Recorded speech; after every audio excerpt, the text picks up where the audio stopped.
আজকে বানাবো মুরগির মাংসের ভুনা। এখানে ধনেপাতাটাকে ভালোভাবে ধুয়ে কেটে নিয়ে একটা লঙ্কা দিয়ে পেস্ট করে রেখে দিলাম। আর অন্যদিকে মুরগির মাংসটাকে ভালোভাবে ধুয়ে টক দই, হলুদ, লঙ্কা গুঁড়ো আর সর্ষের তেল আর নুন দিয়ে মেখে 15 মিনিট রেখে দেবো।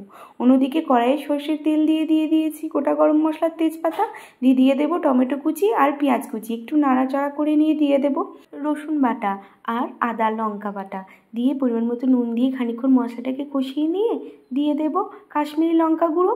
আবারও মশলাটাকে একটু ভালোভাবে কষিয়ে আগে থেকে যে মুরগি মাংসটাকে ম্যারিনেট করে রেখে দিয়েছিলাম সেটা দিয়ে খানিকক্ষণ নাড়াচাড়া করে নেব।